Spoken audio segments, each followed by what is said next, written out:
রাতের নিস্তব্ধতায় ঝরতে থাকা বৃষ্টি যেন নিজেরই এক সুর রচনা করছিল। সেই অন্ধকার শীতল রাতে এক অচেনা যুবক ভিজতে ভিজতে সেই গলিতে পৌঁছাল, যেখানে প্রতিটি দরজা ছিল বন্ধ, প্রতিটি জানালা ছিল চুপ এবং প্রতিটি ছায়া যেন কোনো এক অজানা ভয়ে গুটিয়েছিল। শীতে কাঁপতে কাঁপতে তার পা টলছিল, চোখে ছিল ভয় আর হৃদয় ছিল এক ছোট আশা, যে কোথাও কেউ তাকে শুধু কিছু মুহূর্তের জন্য আশ্রয় দেবে। তখনই সে দেখল এক বাড়ির দরজার ওপর হালকা আলো মিটমিট করছে, যেন কাউকে নিজের কাছে ডাকছে। সে সাহস জুগিয়ে সেই দরজায় কড়া নাড়ল। ভেতরে একটি মেয়ে একা ছিল। সেও এই রাতের মতো নীরব, কিন্তু তার নীরবতার মধ্যে ছিল দয়া, সহানুভূতি এবং মানবতার সেই উষ্ণতা, যা একটি ঠান্ডায় জমে যাওয়া হৃদয়কেও নিরাপদ অনুভব করাতে পারে। সে দরজা খুলল এবং সামনে দাঁড়িয়ে থাকা সেই অচেনা যুবককে দেখে এক মুহূর্তের জন্য থমকে গেল। ভেজা, কাঁপতে থাকা, যেন জীবন তাকে কোথাও স্থির হতে দেয়নি। কিন্তু সে এক সেকেন্ডও না ভেবে তাকে তার দরজায় আশ্রয় দিল। হয়তো সে জানত না যে দয়ার সেই ছোট মুহূর্তটি তার জীবনের সবচেয়ে বড় সিদ্ধান্ত হয়ে উঠবে। হয়তো সে এটাও জানত না যে এই দরজায় দাঁড়িয়ে থাকা যুবকটি কেবল একজন মুসাফির নয়, বরং তার ভাগ্যের সেই মোড়, যাকে ঈশ্বর নিজেই সেই রাতে তার পথে পাঠিয়েছিলেন। সেই রাতটি শুধু বৃষ্টির ছিল না, সেই রাতটি ছিল দুই জীবনের বদলে যাওয়ার। সেই দরজার ভেতরে পা রাখতেই এমন কিছু শুরু হলো, যা দুজনের জীবনকে এক নতুন দিশা দিল। না সেই মেয়েটি সেই রাতের পর আগের মতো রইল, না সেই যুবক যার চোখে প্রথমবার কোনো ছাদের শান্তি নেমেছিল। বন্ধুরা, এই হৃদয় ছুঁয়ে যাওয়া সত্যি গল্পটি জানতে ভিডিওটি শেষ পর্যন্ত অবশ্যই দেখুন, এবং তার আগে ভিডিওটিতে লাইক করুন, আমাদের চ্যানেলটি সাবস্ক্রাইব করুন এবং কমেন্টে আপনার নাম ও আপনার শহরের নাম লিখতে একদম ভুলবেন না। বন্ধুরা, এই গল্পটি আসামের রাজধানী দিসপুর জেলার গুয়াহাটির। রাতের নীরবতা এত গভীর ছিল যেন আকাশ নিজেই কোনো এক অজানা অস্থিরতায় ডুবে গিয়েছিল। কালো মেঘের ঘাড় নিচে ঝুঁকেছিল এবং প্রতি মুহূর্তে মনে হচ্ছিল যেন তারা পৃথিবীতে ভেঙে পড়বে। ঠান্ডা বাতাস জানালার ফাটল দিয়ে ভেতরে ঢুকে ঘরটিকে আরও শীতল করে তুলছিল। হঠাৎ আকাশে বিদ্যুতের তীব্র ঝলকানি হল এবং এক মুহূর্তের জন্য পুরো ঘর সাদা আলোয় ভিজে গেল। সেই মুহূর্তে ঘরের কোণে রাখা একটি ছোট ল্যাম্পের শিখা আরও কাঁপতে লাগল, যেন সেটিও এই রাতের দমবন্ধ ভাব অনুভব করছিল। সেই আবছা আলোয় বিছানায় শুয়ে থাকা চিত্রা পাশ ফিরে চোখ খুলল। ঘুম ভাঙলেও জেগে ওঠার কারণ কোনো সাধারণ শব্দ ছিল না, যেন কোনো অজ্ঞাত অনুভূতি তার হৃদয় স্পর্শ করেছে। কোনো না দেখা ডাক তাকে ডেকেছে। তার ভেতরে হালকা অস্থিরতা উঠল এবং সে ধীরে ধীরে জানালার দিকে এগিয়ে গেল। যখন সে বাইরে উঁকি দিল, তার শ্বাস সেখানেই থেমে গেল। ক্রমাগত ঝরতে থাকা বৃষ্টিতে তার ঘরের দরজার কাছে একটি ছেলে গুটিয়ে বসেছিল। তার পুরো শরীর ভিজে ঠান্ডায় জমে যাচ্ছিল। একটি পুরনো ভেজা কম্বল তার শরীরের সাথে সেটেছিল, কিন্তু ঠান্ডা এত তীব্র ছিল যে সেই কম্বলও তার জন্য কোনো কাপড়ের মতো ব্যর্থ প্রমাণিত হচ্ছিল। সেই ছেলেটির চোখে কোনো ভয় ছিল না, সেগুলোতে কেবল একটি ক্লান্ত, শান্ত নীরবতা ছিল, যেন সে সারা রাত জীবনের ধাক্কাধাক্কি থেকে লড়াই করতে করতে এখন কোথাও বসার শক্তিও হারিয়ে ফেলেছে। চিত্রার বুক জোরে ধরফর করে উঠল। এত গভীর রাতে তার দরজায় একজন অচেনা, সে কে হতে পারে, কেন এসেছে? কিন্তু সেই মুহূর্তে তার ভেতরের মানবতা ভয়ের স্তরটিকে পেছনে ঠেলে দিল। ভয় ধীরে ধীরে গলে গিয়ে দয়ায় পরিবর্তিত হতে লাগল। সে সাহস জোগাল, দরজা ধীরে ধীরে খুলল এবং হালকা আওয়াজে জিজ্ঞেস করল, কে তুমি? ছেলেটি মাথা নিচু করে উত্তর দিল, আমার নাম মোহন। রাস্তায় আমার বাইক পাংচার হয়ে গেছে। এত রাতে কোনো সাহায্য পেলাম না। শুধু একটি রাত কাটাতে হবে। চাইলে আমি বাইরে বারান্দাতেই বসে থাকব। যদি পাওয়া যায় তো শুধু একটু কম্বল বা শুকনো কাঠ দিন, যাতে ঠান্ডা থেকে বাঁচতে পারি। চিত্রা চুপ রইল। তার ভেতরে ভয় এবং দয়া দুটোই একে অপরের সাথে সংগ্রাম করছিল। একদিকে রাতের নীরবতা, একজন অচেনা এবং একা ঘর, আর অন্যদিকে মোহনের কাঁপতে থাকা অবস্থা, যা যে কাউকেই মানবতার দিকে ঝুঁকিয়ে দিত। সে চাইলেও তাকে উপেক্ষা করতে পারছিল না, তাকে ভয় দেখাতে পারছিল না। তার ভেতরের মানবিক স্পর্শ তার সাহস হয়ে উঠছিল। সে ধীরে ধীরে বলল, আমি তোমাকে কাঠ আর কম্বল দিয়ে দিচ্ছি। মোহন মাথা তুলে তার দিকে তাকাল। তার চোখে হালকা স্বস্তি ঝলসে উঠল। হয়তো সে নিজেও বিশ্বাস করতে পারছিল না যে এই শীতল নির্মম রাতে কেউ তার কথা শুনবে, কেউ তাকে সাহায্য করবে। সেই মুহূর্তে সে প্রথমবার অনুভব করল যে পৃথিবীতে এখনও এমন হৃদয় আছে যারা কোনো স্বার্থ ছাড়াই কোনো অচেনা মানুষকে উষ্ণতা দিতে পারে। চিত্রা ভেতরে গেল এবং কিছুক্ষণ পরে কাঠের একটি ছোট আঁটি এবং একটি পুরনো কম্বল নিয়ে ফিরে এলো। সে কিছু না বলে সব দরজার কাছে রাখল এবং সাথে সাথে দরজা বন্ধ করে দিল, যেন নিজেকে এই বোঝাতে চাইছিল যে সে যতটা সাহায্য করার ছিল ততটা করে ফেলেছে। বাইরে দাঁড়ানো মোহন কাঁপতে থাকা হাতে কাঠ জ্বালানোর চেষ্টা করতে লাগল, কিন্তু ঠান্ডা বাতাস এত তীব্র ছিল যে ছোট্ট আগুনের শিখা বারবার নিভে যাচ্ছিল। তার ওপর বৃষ্টিতে ভেজা কম্বল তার ত্বকের সাথে সেটে তাকে আরও বেশি ঠান্ডার দিকে ঠেলে দিচ্ছিল। বাড়তে থাকা শীত তার শরীরকে আঁকড়ে ধরছিল এবং আগুনের নিভে যাওয়া শিখা যেন তার সাহসকেও নিভিয়ে দিচ্ছিল। সে আগুনের কাছে নিজেকে সেটে দিত, কিন্তু বাতাস আর ঠান্ডা তার প্রতিটি চেষ্টাকে ব্যর্থ করে দিচ্ছিল। রাত প্রায় 10টা বেজে গিয়েছিল। তখনই হঠাৎ আরও একবার আকাশে তীব্র বিদ্যুৎ চমকাল এবং তার আলো ঘরে ছড়িয়ে পড়তেই চিত্রার ঘুম যেন ভেঙে চুরমার হয়ে গেল। তার বুক কেঁপে উঠল। এক মুহূর্তে তার বাইরে বসে থাকা মোহনের কথা মনে পড়ে গেল। সে এই হাড় কাঁপানো ঠান্ডা, বৃষ্টি আর তীব্র বাতাসে কিভাবে বসে থাকবে? তার ভেতরে অস্থিরতা শুরু হল। ভয় পাওয়া স্বাভাবিক ছিল, কিন্তু মানবতা তার চেয়ে অনেক জোরে কথা বলছিল। তার মনে হল যে বাইরের এই নীরবতা কারো প্রাণ নিতে পারে। সে গভীর শ্বাস নিয়ে নিজের ভয়ের ওপর নিয়ন্ত্রণ করল এবং তারপর ধীরে ধীরে দরজা খুলল। দরজা খোলার সাথে সাথে সামনে দৃশ্য দেখে তার হৃদয় ছিঁড়ে গেল। মোহন মেঝেতেই গুটিয়ে বসেছিল। তার মুখ ঠান্ডায় হালকা নীল হয়ে গিয়েছিল।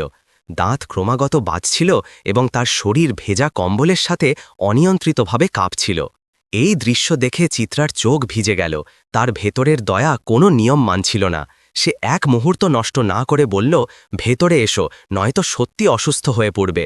ভয় পেও না, এখন আমার তোমাকে বিশ্বাস হচ্ছে। মোহন মাথা তোলার চেষ্টা করল। তার ঠোঁট ঠান্ডায় ভীষণ কাঁপছিল। আওয়াজ এত দুর্বল ছিল যে প্রতিটি শব্দ যেন গলাতেই আটকে যাচ্ছিল। না, আমি বাইরে ঠিক আছি, আপনার অসুবিধা হবে। তার কথা অসম্পূর্ণই থেকে গেল, কারণ এবার চিত্রার আওয়াজে এক অন্যরকম দৃঢ়তা ছিল, যেন সে নিজেকেও সাহস দিচ্ছিল। যদি জেদ করো তো রোগকে ডাকবে। আমি একা অবশ্যই, কিন্তু মানবতাকে এভাবে উপেক্ষা করতে পারি না। ভেতরে এসো শুধু। মোহন দ্বিধা নিয়ে নিজেকে ওঠালো। তার পা টল ছিল, কিন্তু চিত্রার আওয়াজ এবং তার বিশ্বাস তাকে দরজার চৌকাঠ পের করিয়ে দিল। ঘরে প্রবেশ করার সাথে সাথেই সে হালকা উষ্ণতার অনুভূতি পেল, যেন ঠান্ডায় জমে যাওয়া হাড়ে প্রথমবার কোনো স্বস্তির ঢেউ দৌড়াল। বৃষ্টির নির্মম রাতের মাঝে সেই ছোট ঘরের উষ্ণতা তার জন্য কোনো নিরাপদ আশ্রয়ের মতো অনুভূত হচ্ছিল, যেন সে প্রথমবার কোনো অচেনা জায়গাতেও আপনজন খুঁজে পেল। চিত্রা সাথে সাথে দরজা বন্ধ করল এবং আলমারির দিকে এগিয়ে গেল। আলমারি খুলতেই সে কিছুক্ষণের জন্য একেবারে স্থির দাঁড়িয়ে রইল, যেন সেই কাঠের দরজার আড়ালে লুকিয়ে থাকা কোনো পুরনো স্মৃতি তার বুকে হাত রেখে দাঁড়িয়েছিল। চোখে এক মুহূর্তের জন্য ব্যথার হালকা ছায়া উঠল, যা ঘরের শান্তিকে আরও ভারী করে দিল। তারপর সে ধীরে ধীরে একটি শুকনো সোয়েটার এবং একটি পাজামা বের করল এবং মোহনের দিকে ফিরে এলো। তার আওয়াজ মৃদু ছিল, কিন্তু তাতে এমন একটি সত্য ছিল যা কারো অনুভব করতে দেরি হয় না। এগুলো আমার স্বামীর কাপড়, এখন তিনি এখানে নেই, তুমি এটা পরে নাও, নয়তো ঠান্ডা আরও বেড়ে যাবে। মোহন সেই একটি বাক্যে লুকিয়ে থাকা ভাবটি পড়ে ফেলল। সে কিছুক্ষণ চুপ থাকল। তার চোখে লজ্জা, ভয়, কৃতজ্ঞতা এবং এক না বলা ব্যথা সব কিছু মেশানো দেখা যাচ্ছিল। সে ভেজা কাপড়গুলো ধীরে ধীরে নামালো এবং নতুন কাপড় পরতে শুরু করল। বাইরে এলো তো তার মুখে শীতল রাতে প্রথমবার স্বস্তির একটি নরম স্তর নেমে এসেছিল, যেন কেউ শুধু কাপড়ই নয়, বরং একটি নিরাপদ দেওয়াল, একটি বিশ্বাস এবং একটুখানি আপনজন দিয়েছে। চিত্রা খাটের দিকে ইঙ্গিত করে শান্ত স্বরে বলল, এখানে শুয়ে পড়ো, সকাল হতেই চলে যেও। তার কথায় কোনো কঠোরতা ছিল না, সেগুলোতে একটি সহজ, সরল এবং শান্তি দেওয়ার মতো উষ্ণতা ছিল, যা মোহনের মতো অচেনা মানুষকেও আপনজনের অনুভূতি দিচ্ছিল। মোহন খাটের দিকে তাকালো এবং তারপর দ্বিধাগ্রস্ত আওয়াজে বলল, আপনি এর ওপর শুয়ে পড়ুন, আমি কোনো কোণে বসে থাকব। তার আওয়াজে শ্রদ্ধা ছিল, সংকোচ ছিল এবং সেই ঘরের মর্যাদার প্রতি সম্মানও। সে নিজেকে কোনোভাবেই বোঝা করতে চাইছিল না। চিত্রা একটি হালকা হাসির সাথে বলল, ঘরে আর বিছানা নেই, আর এত ঠান্ডায় বসে থাকা মানে জ্বরকে আমন্ত্রণ জানানো। শুয়ে পড়ো, আমি চেয়ারে বসে থাকব। তার শব্দগুলো সাধারণ ছিল, কিন্তু সেগুলোতে মানবতার এমন নরম উষ্ণতা ছিল যে মোহন আর কিছুই বলতে পারল না। সে চুপচাপ খাটে শুয়ে পড়ল। হয়তো অনেক দিন পরে তার ঠোঁটে হালকা হাসি ফুটে উঠল। এমন একটি হাসি যাতে স্বস্তিও ছিল এবং গভীর কৃতজ্ঞতাও। কিছুক্ষণ পরে চিত্রা রান্নাঘরে গেল এবং 2 কাপ গরম চা বানিয়ে ফিরে এলো। চায়ের ধোঁয়া ঘরে ছড়ানোর সাথে সাথে শীতল রাতের কঠোরতা যেন একটু গলে গেল। মোহন কাপ হাতে নিল এবং সেটিকে দেখতে থাকল, যেন বিশ্বাসই হচ্ছিল না যে কোনো অচেনা ঘরে সে এত উষ্ণতা পেতে পারে। তারপর সে অবাক স্বরে জিজ্ঞেস করল, আপনি নিজেই বলেছেন যে আপনার ভয় করে, তবুও আমার জন্য এত সব করছেন কেন? চিত্রা তার চোখের দিকে তাকালো। তার দৃষ্টিতে এক গভীর শান্ত সত্য ছিল, যেন সেই চোখে অনেক না বলা ব্যথা লুকিয়েছিল এবং সেই ব্যথাগুলোই তাকে অন্যের ব্যথা অনুভব করার শক্তি দিয়েছে। সে ধীরে ধীরে বলল, কখনো কখনো একা থাকার ফলে ভয় কমে যায়, মানুষের কষ্ট বেশি বড় মনে হয়। তার স্বরে এমন একটি নীরবতা ছিল যা শোনা যায় না, কিন্তু ভেতর পর্যন্ত অনুভব হয়। এমন একটি নীরবতা যেখানে অনেক গল্প চাপা পড়েছিল, এমন ব্যথা যা সে হয়তো কারো সাথে কখনো ভাগ করেনি। দুজনেই চায়ের ধীরে ধীরে চুমুক দিতে থাকল এবং ঘরে একটি স্নিগ্ধ নীরবতা ছড়িয়ে পড়ল। এমন একটি নীরবতা যা ভারাক্রান্ত ছিল না, বরং 2 অচেনা মানুষের মধ্যে বিশ্বাসের একটি নাজুক কিন্তু মজবুত সুতো বুনছিল। বাইরে বৃষ্টি এখনও নির্মম ছিল, কিন্তু ঘরের ভেতরে এক অদ্ভুত শান্তি জন্ম নিয়েছিল, যেন ভাগ্য নিজেই তার পরবর্তী গল্প লিখতে বসে গিয়েছিল। কিছুক্ষণ পরে চিত্রা সাহস জোগাল এবং ধীরে ধীরে জিজ্ঞেস করল, কোথায় যাচ্ছিলে এত রাতে? মোহন গভীর শ্বাস নিল, যেন প্রতিটি শব্দ বলার আগে নিজের ভেতরে জমা ব্যথা ও ক্লান্তি কিছুটা হালকা করে নিচ্ছিল। দিদির বাড়ি থেকে ফিরছিলাম, সে মৃদু আওয়াজে বলল। জিজাজি বাইক চেয়েছিলেন, রাস্তায় পাংচার হয়ে গেল, পকেটে টাকা শেষ, না পেট্রোল ভরাবার উপায় ছিল, না কোনো সাহায্য পেলাম। চিত্রা তার কথা অনুভব করছিল, তার কথায় লুকিয়ে থাকা ভয়, অপারগতা, ক্লান্তি এবং সেই না বলা অসহায়তা যা যে কাউকেই ভেতর পর্যন্ত নাড়িয়ে দেয়। সে তার কথা মনোযোগ দিয়ে শুনল এবং কিছুটা কোমলভাবে জিজ্ঞেস করল, মা বাবা কোথায় থাকেন তোমার? মোহনের চোখ ভরে এলো। তার মনে হলো যেন সে তার হৃদয়ের সবচেয়ে নাজুক অংশটি খুলছে। গ্রামে, গুয়াহাটির কাছে। সে ধীরে ধীরে বলল, জড়িবুটি এনে বিক্রি করেন, দিন গুজরান কোনো মতে চলে যায়। আমিও সেই কাজই করতাম, কিন্তু পড়াশোনা শেষ করার পরে কিছু আলাদা করতে চাই, এমন কিছু যা আমার ভাগ্য বদলে দেবে। তার প্রতিটি শব্দে একটি ক্লান্ত আশা ছিল, এমন আশা যা অনেকবার ভেঙেছে, ফেলে দেওয়া হয়েছে, তবুও নিভে যাওয়া লাগে শেষ শিখার মতো দাঁড়িয়েছিল। চিত্রা তার দিকে একটি কোমল হাসি দিয়ে তাকালো এবং বলল, স্বপ্ন দেখা খারাপ নয়, স্বপ্নই তো মানুষকে এগিয়ে যাওয়ার সাহস দেয়। তার কথায় এক শান্তি ছিল, যেন সেও কখনো ভাঙা স্বপ্নের মাঝে নিজের সাহস খুঁজেছিল। মোহন তার চোখ পড়ার চেষ্টা করতে থাকল এবং তারপর ইতস্তত করে জিজ্ঞেস করল, আর আপনি আপনি একা কেন থাকেন এই বাড়িতে? এই প্রশ্নটি যেন ঘরের উষ্ণতাকে হঠাৎ এক মুহূর্তে স্থির করে দিল। চিত্রার মুখ কিছুক্ষণের জন্য শক্ত হয়ে গেল। তার চোখে এক না বলা যন্ত্রণা ভরে উঠল, এমন কিছু যাকে সে প্রায়শই শব্দ দিয়ে নয় বরং নীরবতা দিয়ে ঢেকে দিত। সে চোখ নিচু করল, যেন নিজের গল্প বলার আগে নিজেকে সামলে নিচ্ছিল। ধীরে ধীরে সে বলল, এই বাড়িটা কখনো আমার দিদি বাড়ি ছিল, এখন শুধু আমার স্মৃতিগুলোর। তার আওয়াজে এমন একটি শূন্যতা ছিল যা শুনে মোহনও চুপ হয়ে গেল। সেই শূন্যতাতেই অতীতের একটি আবছা ছায়া ছিল যা আজও তার হৃদয়ের দরজায় কড়া নাড়ত। চিত্রা এগিয়ে বলল, বিয়ে তো হয়েছিল, কিন্তু যাকে বিয়ে করেছিলাম সে কিছু বছর পর আমাকে ছেড়ে চলে গেল, অন্য কারো সাথে। শব্দ খুব কম ছিল, কিন্তু প্রতিটি শব্দের পেছনে গভীর ক্ষত লুকিয়েছিল, এমন ক্ষত যা সময় ভরানোর চেষ্টা তো করেছিল, কিন্তু তার যন্ত্রণা আজও শ্বাসের মাঝে কোথাও জীবিত ছিল। মোহনের চোখে নীরব সহানুভূতি নেমে এলো। সে কোনো প্রশ্ন করল না, কোনো প্রতিক্রিয়া দেখাল না, শুধু নিজের ভেতরে সেই ব্যথা অনুভব করল যা এই মেয়েটি এত সহজে লুকিয়ে রেখেছিল। চিত্রা নিজের বিষণ্ণতাকে হালকা হাসিতে লুকানোর চেষ্টা করল এবং বলল, এখন স্কুলে পড়াই, বাচ্চাদের সরলতাই আমাকে জীবনের সাথে ধরে রাখে। তার চেহারায় একটি কোমল আলো ফিরে এলো। হয়তো সেই বাচ্চারা তার দুনিয়ার সেই ছোট আলো ছিল যা ভাঙতে থাকা হৃদয়কে সামলে রাখত। মোহন তার চোখের দিকে গভীর করে দেখল এবং মৃদুস্বরে বলল, আপনি অনেক সাহসী। চিত্রা হালকা হাসির সাথে বলল, সাহস তো তখন করতে হয় যখন আর কোনো রাস্তা বাকি না থাকে। তার কথায় একটি শান্ত সত্য লুকিয়েছিল।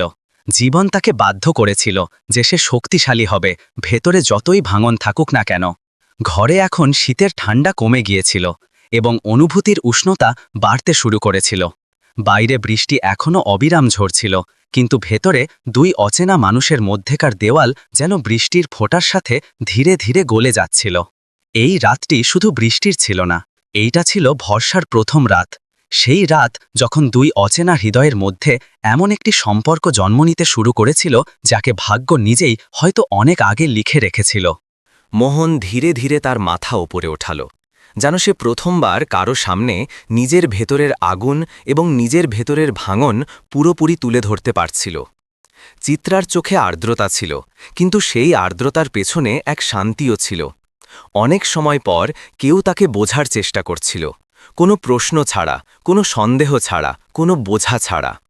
খাটে দুজনের মধ্যে তখনও সেই দূরত্ব ছিল যা দুজন নিজেরাই তৈরি করেছিল, কিন্তু সেই দূরত্বের মধ্যে আজ এক না বলা ভরসা জন্ম নিয়েছিল। বাতাসে ঠান্ডা অবশ্যই ছিল, কিন্তু তাদের হৃদয়ের মধ্যে অনুভূতির উষ্ণতা ছড়িয়ে পড়তে শুরু করেছিল। ধীরে ধীরে, ঠিক বৃষ্টির ফোঁটার মতো, যা ছাদের ওপর পড়লেও ভেতর পর্যন্ত পৌঁছানোর রাস্তা খুঁজে নেয়। কিছুক্ষণ পর্যন্ত মোহন চুপ থাকল, তারপর সে খুব মৃদুস্বরে বলল, আপনি জানেন, যখন আপনি দরজা খুলেছিলেন সেই রাতে, তখন আমার মনে হয়েছিল যে হয়তো আজ আমার জীবন বদলে যাবে। জানি না কেন মনে হলো, আপনার মধ্যে এমন কোনো আপনজন আছে যা আমি আর কোথাও পাইনি। এই কথায় চিত্রা চমকে গেল না, বরং শুধু তার দিকে দেখতে থাকল। এমন একটি দৃষ্টিতে ভয় কম ছিল এবং বোঝাপড়া বেশি। সে ধীরে ধীরে বলল, যখন আপনি দরজায় দাঁড়িয়ে আমার কাছে জল চেয়েছিলেন, তখনও আমার এমনটাই মনে হয়েছিল, যেন কেউ বছরের পর বছর আমার একাকিত্বের দরজায় কড়া নেড়েছে। মোহন হালকা হাসি চেপে গেল। অদ্ভুত, তাই না?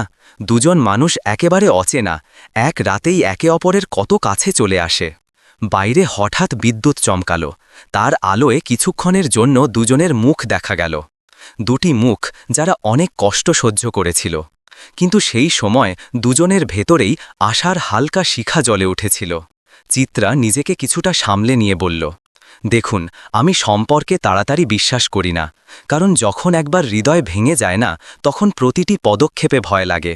মোহন মাথা নিচু করে মৃদুস্বরে বলল, আমি বুঝতে পারছি, এবং আমি চাইও না যে আপনি আমার উপর এখনই বিশ্বাস করুন।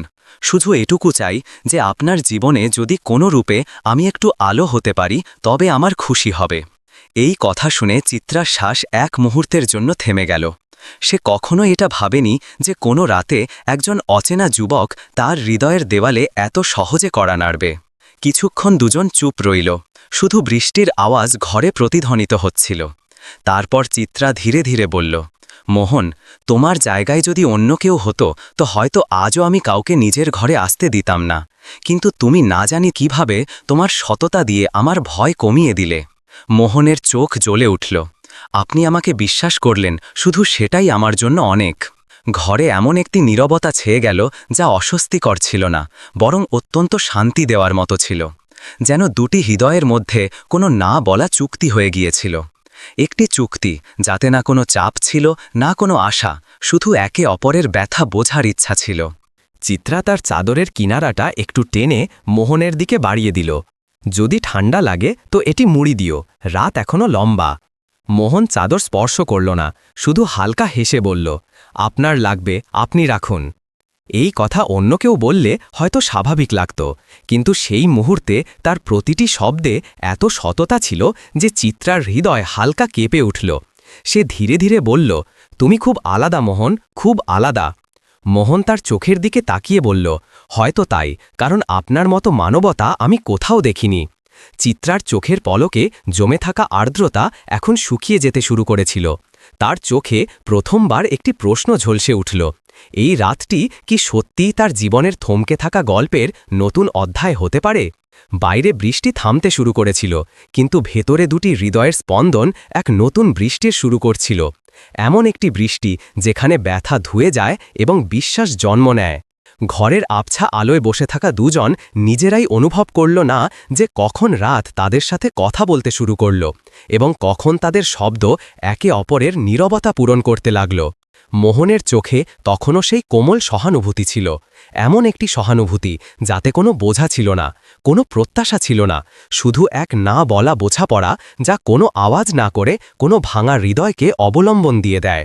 চিত্রার আওয়াজে এখন কোনো কম্পন ছিল না, শুধু একটি ক্লান্তি ছিল, বছরের পর বছর, যা হয়তো আজ প্রথমবার হালকা হয়েছিল। সে ধীরে ধীরে বলল, আমি কখনো ভাবিনি যে কোনো অচেনা মানুষের সাথে এভাবে মন খুলে কথা বলতে পারব। কিন্তু তুমি শুনে নাও, না থামিয়ে, বিচার না করে, এটা আমার জন্য নতুন। মোহন তার দিকে তাকিয়ে অত্যন্ত সহজ স্বরে বলল, ভাগ্য কখনো কখনো অদ্ভুত কাজ করে, এমন দুজন মানুষকে এক ছাদের নিচে নিয়ে আসে যাদের হয়তো নিজেরাও জানা থাকে না যে তাদের একে অপরের প্রয়োজন আছে। এই কথা শুনে চিত্রা তার দৃষ্টি কিছু তো নামালো, সেই নত দৃষ্টির পেছনে একটি হালকা লজ্জা, একটি নাজুক ভয় এবং এক না বলা আশা লুকিয়েছিল। সেই আশা যা এখনও শব্দে পরিণত হয়নি, কিন্তু তার শ্বাসে কোথাও গভীরভাবে বসতি গেড়েছিল। তাদের মধ্যেকার নীরবতা ভারাক্রান্ত ছিল না, বরং এমন শান্ত ছিল যাতে হৃদয়ের আওয়াজ সহজে শোনা যেত। চিত্রা জানালার দিকে তাকালো, বৃষ্টি এখন কিছুটা কমে গিয়েছিল, কিন্তু তার ফোঁটাগুলো এখনও টিনের ছাদে একটি তালের মতো পড়ছিল, যেন সে দুজনের হৃদস্পন্দনের সাথে তাল মেলাচ্ছিল। সে ধীরে ধীরে বলল, জানেন, কখনো কখনো মনে হয় যে আমি বাইরে থেকে যতটা শক্তিশালী দেখাই, ভেতরে ততটাই ভাঙা। মোহন সাথে সাথে কিছু বলল না, শুধু তার পাশের বাতাস কিছুটা নরম লাগতে লাগল। কিছুক্ষণ পর তার মৃদু আওয়াজ প্রতিধ্বনিত হল, ভাঙা মানুষরাই সবচেয়ে বেশি আলো জড়ো করে, কারণ তারা জানে অন্ধকার কেমন হয়। আপনিও এমনই আলো, চিত্রা। তার শব্দে কোনো কৃত্রিমতা ছিল না, শুধু সত্য ছিল, যা চিত্রার হৃদয়ে এক উষ্ণতার মতো প্রভাব ফেলল। সে প্রথমবার অনুভব করল যে হয়তো তার ভেতরে যত ছাই জমে আছে তাতে কোথাও না কোথাও এখনও স্ফুলিঙ্গ বাকি আছে। ধীরে ধীরে কথা আবার চলতে লাগল। চিত্রা মোহনকে জিজ্ঞেস করল যে তার শৈশব কেমন ছিল, সেও কি কখনো কারো সাথে নিজের মনের কথা বলতো। মোহন হালকা হেসে বলল, আমি তো সবসময় চুপি থাকতাম। ঘরে পরিস্থিতি এমন ছিল যে কারো শোনার সময়ই মিলত না, তাই মনে যা কিছু জমা হতো শুধু চাপা পড়তে থাকত।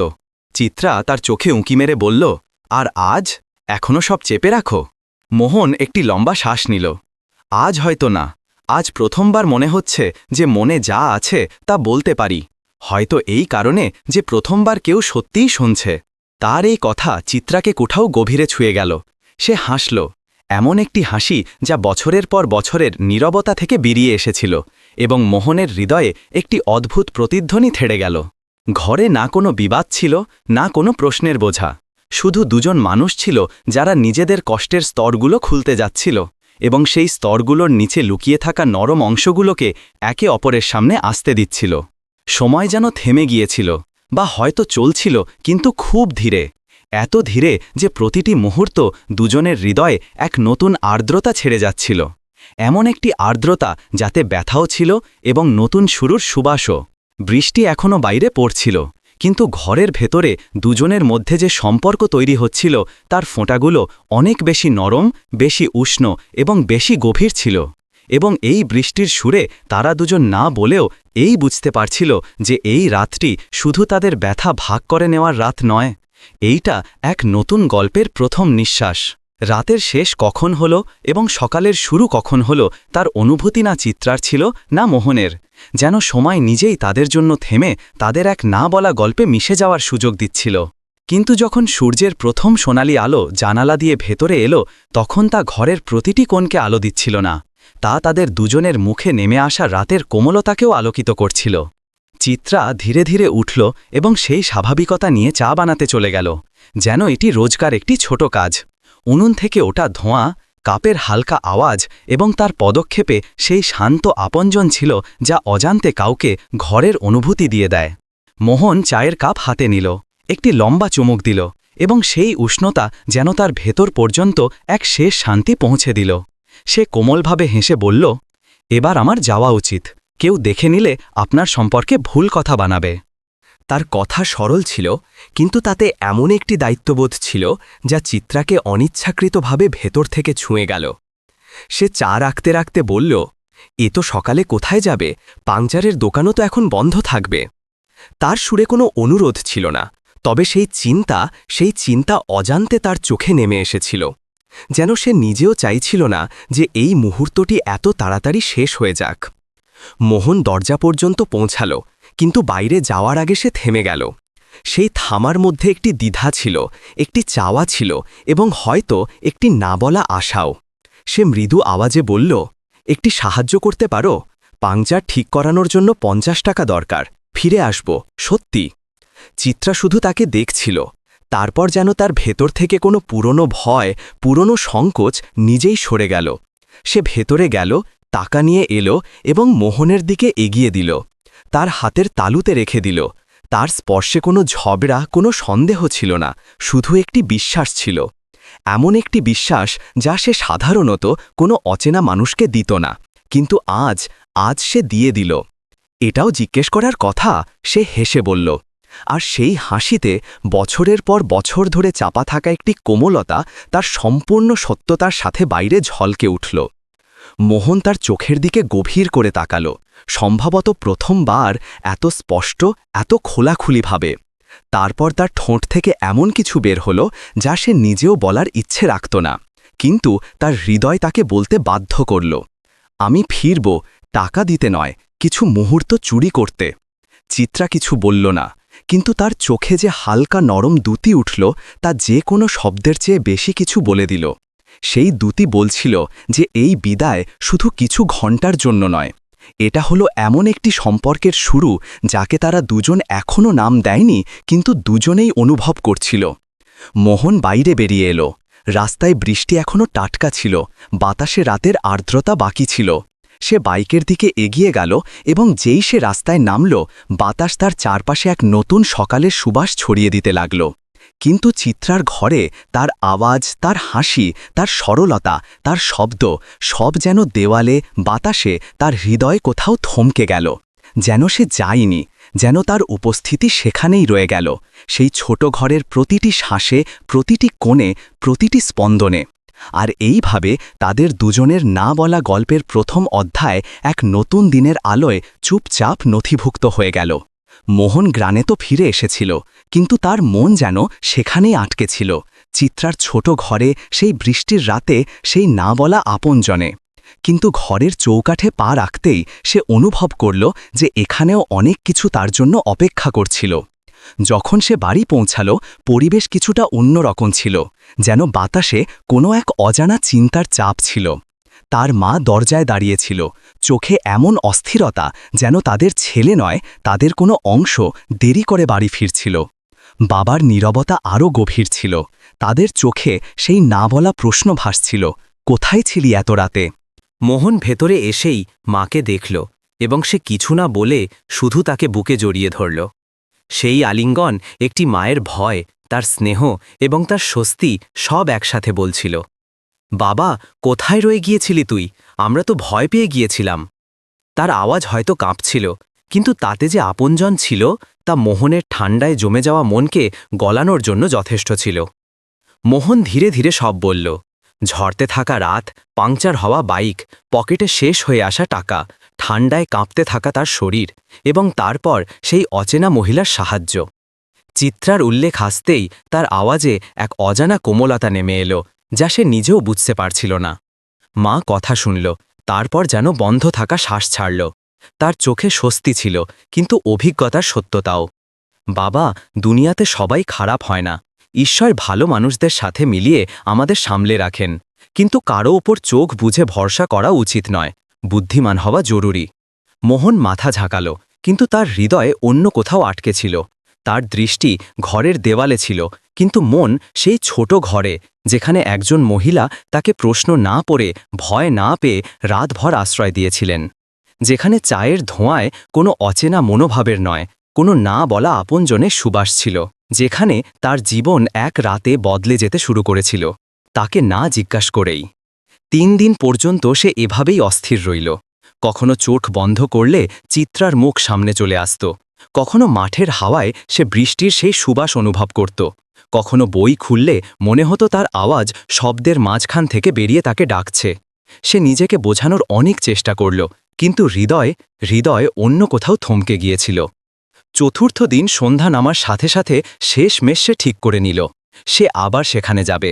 50 টাকা ফেরত দিতে নয়, অজুহাত খুঁজতে নয়, বরং সেই অনুভূতি পর্যন্ত আবার পৌঁছানোর জন্য যা তার জীবনে প্রথমবার তাকে কারো সাথে যুক্ত হওয়ার, কাউকে বোঝার, কারো ব্যথায় নিজের প্রতিচ্ছবি দেখার অনুভূতি দিয়েছিল।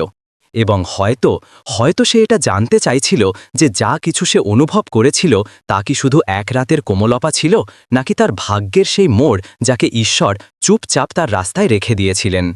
মোহন এবং চিত্রার মধ্যে দাঁড়িয়ে থাকা সেই ছোট নীরবতা কোনো অচেনা মনোভাবের ছিল না, বরং তাদের দুজনের মধ্যে তৈরি হওয়া সেই অদৃশ্য সম্পর্কের ছিল যা কোনো নামের দাবি রাখে না, শুধু অনুভব করা যেতে চায়।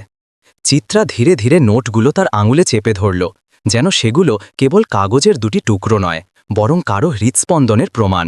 সে সেগুলোর দিকে তাকিয়ে ফিসফিস করে বলল, আপনি এতদিন পর্যন্ত সামলে রেখেছিলেন? মোহন হালকা হাসল, কিন্তু সেই হাসিতে কোথাও না কোথাও লুকিয়ে থাকা অস্থিরতা স্পষ্ট ঝলকে উঠছিল। সে মৃদু আওয়াজে বলল, কখনো ফেলে দিতে পারিনি, প্রতিবার চেষ্টা করেছি, কিন্তু যখনই পকেটে হাত যেত মনে হতো যেন আপনি বলছেন, সামলে রেখো, আমি ফিরে এসে নেব। চিত্রার চোখের পলক ঝুঁকে গেল। সে সেই নোটগুলোকে বুকের কাছে রাখল, যেন কোনো অমূল্য উপহার। কিছু মুহূর্ত পর্যন্ত দুজনের শ্বাস একই তালে চলতে থাকল। বাতাসে এমন এক নরম নীরবতা ভেসে বেড়াচ্ছিল যা কোনো স্বীকারোক্তি থেকে অনেক বেশি প্রতিধ্বনিত হচ্ছিল। শেষমেশ চিত্রা ধীরে ধীরে দরজা আরও খুলে দিল, যেন সেই দরজার সাথে হৃদয়ের কোনো বন্ধ জানালাও খুলে গিয়েছিল। সে মোহনকে ভেতরে আসার ইঙ্গিত করল না, কিন্তু তার চোখ বলছিল যে সে এবার তাকে থামাতেও চাইছে না। মোহন চৌকাঠের ওপরই দাঁড়িয়ে রইল, যেন সে সেই সম্পর্কের মর্যাদাও বাঁচিয়ে রাখতে চাইছিল এবং তার নৈকট্যকেও। কেমন আছেন আপনি? চিত্রা জিজ্ঞাসা করল, কিন্তু তার স্বরে সাধারণ প্রশ্নের মতো কিছু ছিল না। এটা জিজ্ঞাসা করা হয়নি, এটা অনুভব করা হয়েছিল। মোহন বলল, ভালো ছিলাম, তবে আজ ভালো আছি। হয়তো এই কারণে যে 6 মাসের একটি অসম্পূর্ণ গল্প আজ আপনার সামনে এসে পূর্ণ হওয়ার চেষ্টা করছে। চিত্রা প্রথমবার তার চোখে কোনো ভয়, কোনো দ্বিধা ছাড়া সরাসরি তাকালো। সেই দৃষ্টিতে একজন নারীর অপারগতা ছিল না, বরং এমন একটি আত্মার ক্লান্ত দ্যুতি ছিল যাকে শেষমেশ কারো শব্দ, কারো উপস্থিতি ছুঁয়ে গিয়েছে। আর সেই মুহূর্তে দুজনেই অনুভব করল যে সেই বৃষ্টির রাতে যে সম্পর্ক কেবল সংযোগ ছিল তা এখন নিয়তি হয়ে তাদের সামনে দাঁড়িয়ে আছে, শান্ত, স্থির এবং গভীর। সমাজের আঙুল যত দ্রুত ওঠে ততই ধীরে কোনো হৃদয় ভাঙে। আর সেই দিন, সেই সকালে চিত্রার দরজায় এক না দেখা বোঝা এসে বসল। জানালার বাইরে দাঁড়িয়ে থাকা সেই প্রতিবেশী কিছুক্ষণ পর্যন্ত দরজার দিকে তাকিয়ে রইল, যেন তার চোখ এমন কিছু দেখে নিয়েছে যাকে সে এখন পুরো গ্রামকে দেখানো নিজের ধর্ম মনে করে। কিছু ঘণ্টার মধ্যেই গলিতে ফিসফিসানি ছড়িয়ে পড়ল, মৃদু কিন্তু বিষাক্ত, শান্ত কিন্তু আঁচড় ফেলে যাওয়া। সন্ধ্যা পর্যন্ত পুরো গ্রাম কথা বলছিল। কেউ বলল, এত তাড়াতাড়ি কোনো সম্পর্ক তৈরি হয় নাকি? কেউ চোখ ছোট করে বলল, আগেও একা থাকে, এখনও একা, এমন বাড়ি থেকে দূরত্ব রাখা ভালো। এবং কিছু লোক তো শুধু মজা নেওয়ার জন্য কথা উড়িয়ে দিচ্ছিল, এটা না বুঝে যে কারো অতীত, কারো ব্যথা এবং কারো সম্মান খেলনা হয় না। মোহনও খবর পেল। কেউ রাস্তায় তাকে থামিয়ে মজা করে বলল, অনেক দিন ধরে তুই স্কুল থেকে বেরিয়ে ওদিকে যাচ্ছিস, কি ব্যাপার? মোহন কোনো জবাব দিল না। সে জানত যে ছাতার নিচে দাঁড়িয়ে বৃষ্টিকে আটকানো যায়, কিন্তু মানুষের মুখ কোনো ঋতুর মতো থামে না। সে চুপচাপ এগিয়ে গেল, কিন্তু তার পদক্ষেপে সেই স্বচ্ছন্দতা এখন আর ছিল না যা আগে থাকত। এক না বলা অস্থিরতা তার সাথে চলছিল। চিত্রার কাছেও এই কথাগুলো পৌঁছে গিয়ে থাকবে। কোথাও সে ঘাবড়ে না যায়, কোথাও তার দুনিয়া আবার না ভেঙে যায়। ওদিকে চিত্রার বাড়িতে পরিবেশ বদলে গিয়েছিল। দিনভর দরজায় কড়া নাড়া হয়নি, কিন্তু দৃষ্টি অনেকবার তার জানালায় এসে ধাক্কা মেরেছিল। চিত্রা অনুভব করল যে লোক তাকে দেখতে নয়, বিচার করতে আসছে, যেন তার জীবন কোনো আদালতের চেয়ারে বসে আছে এবং প্রতিটি আসা যাওয়া ব্যক্তি বিচারক হয়ে গিয়েছিল। সন্ধ্যার সময় সে উঠোনে বসেছিল। হাতে সেই পুরনো কাপড় ছিল যা সে সেলাই করার জন্য প্রস্তুত করছিল, কিন্তু আঙুল কাঁপছিল। তার মন কাজে ছিল না। তার চোখ বারবার দরজার দিকে যাচ্ছিল এবং আবার ফিরে আসছিল। সে মনে মনে বলছিল, আজ হয়তো সে আসবে না, হয়তো সেও কিছু শুনে নিয়েছে। কিন্তু মোহন এলো। উঠোনের দিকে এগিয়ে যাওয়া তার পদক্ষেপে দ্বিধা তো ছিল, কিন্তু সাহস তার চেয়ে বড় ছিল। সে আজ দরজায় কড়া নাড়ল না, শুধু ধীরে ধীরে ডাকল, চিত্রা। চিত্রা চোখ তুলল। তার চোখে এক ভয় ছিল, যেন কেউ তার দুনিয়াকে এক ঝটকায় অস্থির করে দিয়েছে। সে ধীরে ধীরে জিজ্ঞাসা করল, সবাই বলছে তাই না? মোহন কোনো অজুহাত দেখালো না, কোনো মিথ্যা বলল না। সে শুধু তার কাছে এসে দাঁড়ালো এবং বলল, লোক কি বলে এটা আমি আটকাতে পারি না, কিন্তু আমি কি অনুভব করি এটা আমি বদলাতে পারি না, এবং সেটা তোমাকে বলতে এসেছি। চিত্রার শ্বাস আটকে গেল। বাইরে গলিতে তখনও ফিসফিসানি ছিল, কিন্তু সেই মুহূর্তে তাদের কোনো শক্তি ছিল না, কারণ সত্য কথা বলা সহজ হয় না। আর মোহন প্রথম মানুষ ছিল যে তার জীবনের সামনে দাঁড়িয়ে সত্য বলেছিল, কোনো ভয় ছাড়া, কোনো দ্বিধা ছাড়া, কোনো স্বার্থ ছাড়া। মোহন এগিয়ে বলল, যদি তোমার মনে হয় যে আমার কারণে তোমাকে কিছু সহ্য করতে হচ্ছে, তবে আমি দূরে চলে যাব। কিন্তু যদি তোমার মনে হয় যে আমি তোমার পাশে থাকি, তবে আজ বলতে হবে, কারণ লোক শুধু কথা বলছে না, তারা তোমার হৃদয়কে আঘাত করছে। চিত্রার গলা ধরে এলো। সে সেই 6 মাসের প্রতিটি সকাল, প্রতিটি সন্ধ্যা, প্রতিটি চায়ের সুবাস, প্রতিটি নীরবতা, প্রতিটি সান্ত্বনা মনে করতে লাগল। তার মনে হলো যে জীবনে প্রথমবার কেউ তাকে বোঝা নয়, মানুষ ভাবছে। আর সেই মুহূর্তে সে মোহনের দিকে তাকিয়ে বলল, কোনো তুফানকে ভয় পেয়ে আমি তোমাকে হারাতে চাই না। সেই শব্দগুলো পড়ার সাথে সাথে বাতাসের ভার হালকা হয়ে গেল। বাইরে যতই তুফান চলুক, সেই ছোট উঠোনে এমন এক শান্তি নেমে এলো যাকে কোনো গুজব ছুঁতেও পারছিল না। যখন এই কথা মোহনের কানে পৌঁছালো, তখন তার মুখ শক্ত হয়ে গেল। তার চোখে এক চুপচাপ জ্বলতে থাকা আগুন ছিল। সে জানত, কিন্তু এখন সে আর কিছু করল না। যদি এখন সে চুপ থাকে, তবে সেই মহিলা যাকে সে প্রথম রাতেই বৃষ্টির ঠান্ডা থেকে বাঁচিয়েছিল, আজ সমাজের ঠান্ডা কথায় ভেঙে যাবে। সে সেই সন্ধ্যাতেই চিত্রার সাথে দেখা করার সিদ্ধান্ত নিল। কিন্তু এবার তার চোখে কিছু আলাদা ছিল, এক সংকল্প, একটি সিদ্ধান্ত, এমন একটি নীরবতা যা বলছিল যে এখন সে শুধু দেখা করতে যাচ্ছে না, বরং হয়তো কোনো বড় পদক্ষেপের দিকে এগিয়ে যাচ্ছে। সেই সন্ধ্যায় যখন মোহন চিত্রার বাড়িতে পৌঁছালো, তখন তার মুখে এক অদ্ভুত দৃঢ়তা ছিল। তার চোখে সেই দ্যুতি ছিল যা কোনো বড় সিদ্ধান্তের আগে জন্ম নেয়। চিত্রা দরজা খুলল এবং এক দেখাতেই বুঝে গেল, আজ মোহনের পুরনো দ্বিধা নয়, কোনো নতুন সাহস দাঁড়িয়ে আছে তার সামনে। মোহন কোনো ভূমিকা ছাড়া সরাসরি কথায় চলে এলো। তার আওয়াজ শান্ত ছিল, কিন্তু তাতে লুকিয়ে থাকা সংকল্প পাথর কাটতে পারত। এখন এই আসা যাওয়ার সিলসিলা এভাবে চলবে না, সে বলল। লোক কথা বলতে শুরু করেছে এবং আমি চুপ থেকে আপনাকে ভাঙতে দেখতে পারি না। চিত্রা শ্বাস হালকা আটকে গেল।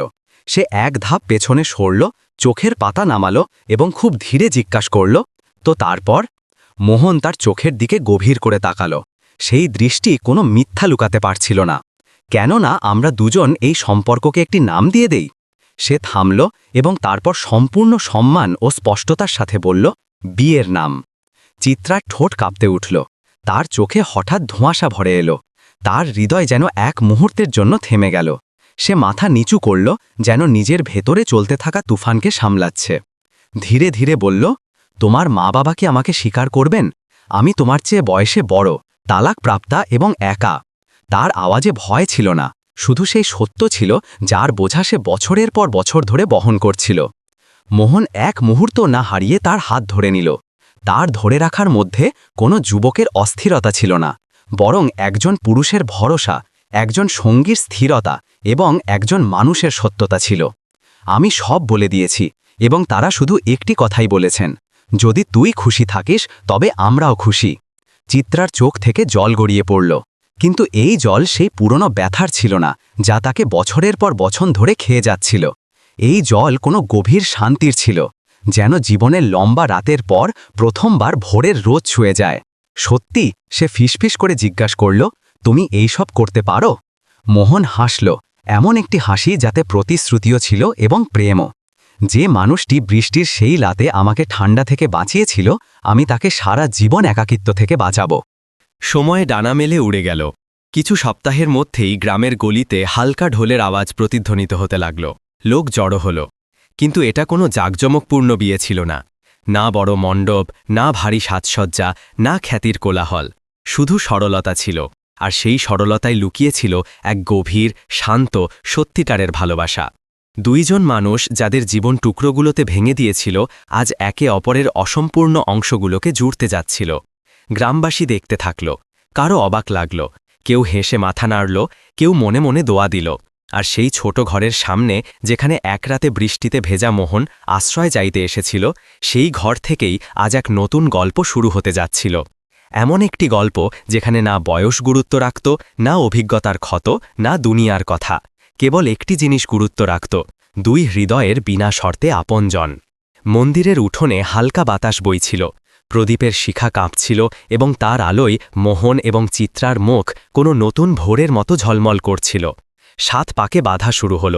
প্রথম পাক, দ্বিতীয়, তৃতীয় এবং প্রতিটি পাকের সাথে দুটি ভাঙা জীবন একসাথে জুড়তে থাকল।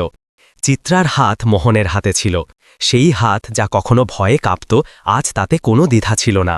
দুজনের হাতের তালুর মাঝে এখন শুধু একটি ভরসা ছিল, একসাথে থাকার, জীবনের প্রতিটি রোদ ছায়ায় একে অপরের হাত ধরে থাকার প্রতিশ্রুতি। মোহনের মা বাবাও সেখানেই ছিলেন। শুরুতে তাদের মুখে হালকা দ্বিধা ছিল, যেন তারা এই নতুন সম্পর্ককে যাচাই করছিলেন। কিন্তু যেই মুহূর্তে তারা চিত্রার চোখে তাদের ছেলের জন্য সেই আপনজন দেখলেন, সেই সত্যতা দেখলেন যা না বলেও হৃদয় পর্যন্ত নেমে যায়, সেই মুহূর্তেই তাদের মুখে হাসি ফুটল। যেন তারা মনে মনে বলে দিলেন যে হ্যাঁ, এই মেয়েটি আমাদের ছেলের জীবন পূর্ণ করবে। পণ্ডিত মন্ত্র পড়তে শুরু করলেন। সপ্তপদী মন্ত্রের মাঝে মোহন চোখ বন্ধ করল এবং সেই মুহূর্তে তার মনে পড়ল সেই তুফানের রাত, সেই বৃষ্টি, সেই ঠান্ডা এবং সেই অচেনা দরজা যা তার জন্য খুলেছিল। আজ সেই দরজা তার জীবনের ঘর, তার গন্তব্য হয়ে উঠছিল। পাক শেষ হল, মঙ্গলসূত্র বাঁধা হল, সিঁদুরের রেখা তার কপালে ঝলকালো এবং সেই মুহূর্তে দুজনের জীবনের এক নতুন অধ্যায় শুরু হয়ে গেল। বিয়ের পর যখন মোহন এবং চিত্রা গ্রামে ফিরল, তখন কিছু চোখ তখনও সন্দেহ নিয়ে দাঁড়িয়েছিল, কিছু ঠোঁট এখনও ফিসফিস করছিল, ও তো ওর চেয়ে বড়, তালাকপ্রাপ্তা, কিভাবে সংসার করবে। কিন্তু মোহন এখন আগের সেই মোহন ছিল না। সে সবার সামনে দাঁড়ালো, ভিড়ের চোখে চোখ রেখে বলল, যে আমাকে বৃষ্টিতে ঠান্ডা থেকে বাঁচিয়েছিল, আমি তাকে সারা জীবন একাকিত্ব থেকে বাঁচাবো। এবং যদি কারো আমাদের সম্পর্ক নিয়ে সমস্যা থাকে, তবে সমস্যা আমাদের সম্পর্কে নয়, আপনাদের চিন্তায়। কিছুক্ষণের জন্য চারপাশে নীরবতা নেমে এলো। তারপর না জানি কোথা থেকে তালির একটি ঢেউ উঠল এবং পুরো পরিবেশে ছড়িয়ে গেল। ধীরে ধীরে জীবন লাইনে ফিরতে শুরু করল। মোহন এবং চিত্রা স্কুলের কাছে একটি ছোট বাড়ি নিল। ছোট বাড়ি, কিন্তু তার প্রতিটি কোণে শান্তির প্রদীপ জ্বলত। সকালের শুরু হতো, চিত্রার শাড়ির আঁচল হালকা বাতাসে উড়ত, তার হাতে স্কুলের বই থাকত। ঘরে মোহন চা বানাত এবং হেসে বলতো, তাড়াতাড়ি এসো, আমি তোমার পছন্দের আলুর পুরি বানাবো।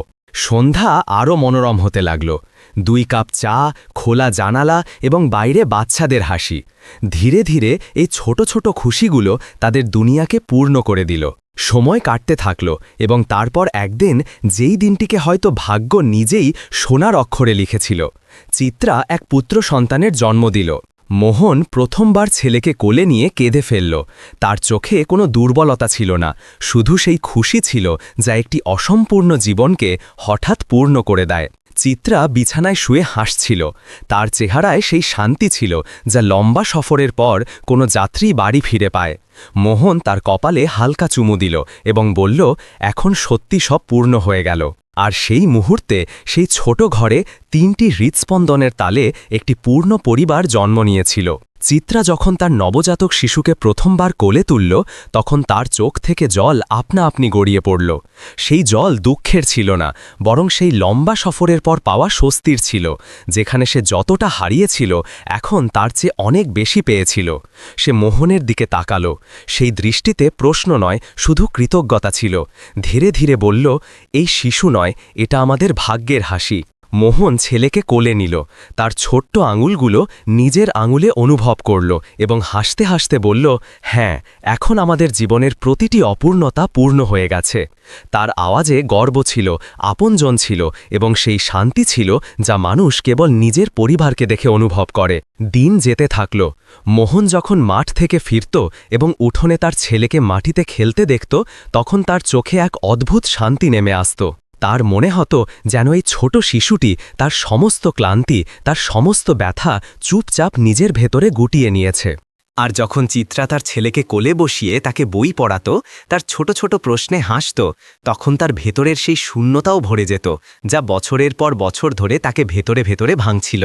তার মনে হতো যেন তার ভেঙে যাওয়া দুনিয়ার সমস্ত ছড়িয়ে থাকা টুকরোগুলো আবার একে অপরের সাথে জুড়ে গিয়েছে। সময় ধীরে ধীরে তাদের ক্ষতগুলোতে মলম হয়ে বসল। চিত্রার চোখে যে বিষণ্ণতা আগে একটি ছায়া হয়ে থাকত তা এখন হাসিতে বদলে গিয়েছিল। মোহনের হাসি এখন ছেলে মানুষই ছিল না, তাতে দায়িত্বের গভীরতা ছিল, সেই পরিবারের প্রতিশ্রুতি ছিল যাকে সে হৃদয় দিয়ে গ্রহণ করেছিল।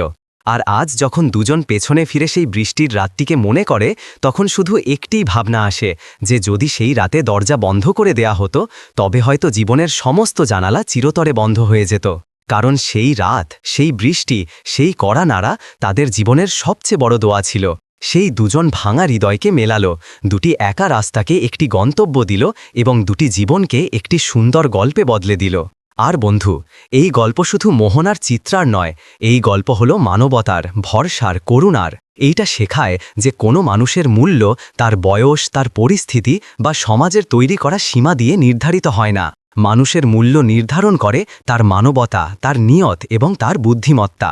কখনো কখনো জীবনে একটি ছোট সিদ্ধান্ত, একটি খোলা দরজা, একটি দেওয়া 50 টাকা বা কোনো অচেনা মানুষের সাহায্য পুরো জীবন বদলে দিতে পারে। তো বন্ধুরা, ভাবুন যদি আপনার দরজাতেও একদিন কোনো অচেনা লোক সাহায্য চেয়ে কড়া নাড়ে, তবে কি আপনি সেই সাহস দেখাতে পারবেন যা চিত্রা দেখিয়েছিল? আপনি কি কারোর জীবনে আলো হতে পারবেন? আপনার মতামত আমাদের কমেন্টে অবশ্যই লিখুন। যদি এই গল্পটি আপনার হৃদয় ছুঁয়ে গিয়ে থাকে, তবে ভিডিওটি লাইক করুন, শেয়ার করুন এবং আমাদের চ্যানেলটি সাবস্ক্রাইব করতে ভুলবেন না, যাতে আমরা আপনার জন্য এমনই হৃদয় ছুঁয়ে যাওয়া জীবন শেখানো সত্যি গল্প আনতে পারি। তো বন্ধুরা, আবার দেখা হবে পরের গল্পে। ধন্যবাদ।